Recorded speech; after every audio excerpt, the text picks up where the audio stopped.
معزز سامعین کرام، نبی اکرم صلی اللہ علیہ وسلم دنیا میں مبعوث ہوئے تو رسول اکرم صلی اللہ علیہ وسلم نے اس جہالت کو ختم کیا۔ عربوں کے ہاں جو جہالت رائج تھی، رسول اکرم صلی اللہ علیہ وسلم نے اس جہالت کے بدلے میں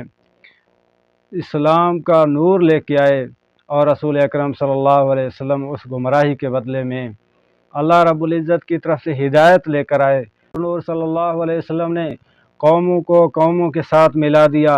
اور نبی کریم صلی اللہ علیہ وسلم نے انسانیت کو اللہ رب العزت کی طرف بلایا۔ رسول اکرم صلی اللہ علیہ وسلم نے نسب کی بنیاد پر ہونے والے تمام تر فخر کو ختم کر دیا، قومیت کی بنیاد پر ہونے والے فخر اور غرور کو ختم کر دیا،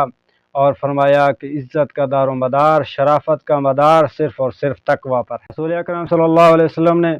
بڑے صبر و تحمل کے ساتھ اور بڑے برداشت کے ساتھ، بڑے مصائب کے ساتھ ان تمام چیزوں کا مقابلہ کیا، اور عربوں کو رسول اکرم صلی اللہ علیہ وسلم نے ترقی دی۔ رسول اکرم صلی اللہ علیہ وسلم نے عربوں کو جو جہالت کی بنیاد پر ایک دوسرے کو قتل کرتے تھے، ان کو مہاجر اور انصار بنایا، ان کو ایک دوسرے کا بھائی بھائی بنا دیا۔ رسول اکرم صلی اللہ علیہ وسلم نے نبوت سے پہلے کچھ ایسے کام کیے، کچھ ایسا کردار بنایا کہ تمام کا تمام عرب نبی پاک صلی اللہ علیہ وسلم کو صادق اور امین کہتے تھے۔ اور ایک دفعہ نبوت کا پہلے کا واقعہ ہے، حجر اسود کے بارے میں جھگڑا ہوا کہ کون سا قبیلہ اس کو رکھے گا، تو سب نے یہ فیصلہ کیا کہ کل کو خانہ کعبہ میں جو سب سے پہلا شخص آئے گا وہی ہمارا ثالث بنے گا۔ تو نبی پاک صلی اللہ علیہ وسلم صبح صبح تشریف لائے، سب نے کہا یہ تو صادق اور امین ہیں، یہی ہمارا فیصلہ کریں گے۔ تو نبی پاک صلی اللہ علیہ وسلم نے عقل اور تدبر کے ساتھ یہ فیصلہ فرما دیا کہ حجر اسود کو چادر میں رکھ دیا جائے، اور سب قبیلہ والے مل کر اس کو اٹھا لیں،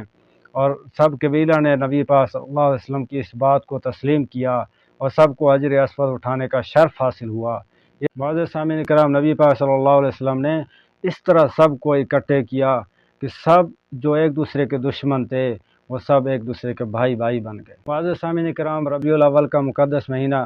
مسلمانوں کو ایک عظیم الشان پیغام دیتا ہے، اور ربیع الاول میں اگر اس مہینے کے بارے میں انسان اپنی محدود سوچ کو سامنے رکھ کر یہ سوچے کہ رسول اکرم صلی اللہ علیہ وسلم کی تشریف آوری اس دنیا میں ہوئی، لہذا خوشی کا باعث ہے،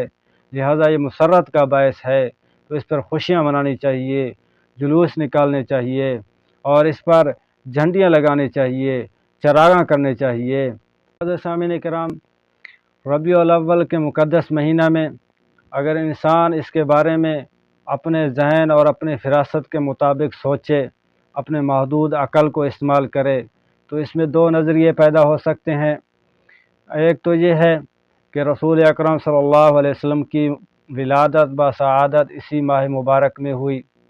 تو اس میں یہ مسلمانوں کے لیے خوشی کا باعث ہے، مسرت کا باعث ہے۔ ہر کسی کا دل یہی کرتا ہے کہ وہ اس ماہ مقدس میں خوشیاں منائیں، اس ماہ مقدس میں رسول اللہ صلی اللہ علیہ وسلم کے لیے جلسے اور جلوس کرے۔ لیکن معزز سامعین کرام، ایک نظریہ یہ بھی ہو سکتا ہے کہ نبی کریم صلی اللہ علیہ وسلم کی جس طرح ولادت بسعادت اسی ماہ مبارکہ میں ہوئی، اسی طرح نبی کریم صلی اللہ علیہ وسلم کی وفات اور نبی کریم صلی اللہ علیہ وسلم کا انتقال بھی اسی ماہ مقدس میں ہوئی،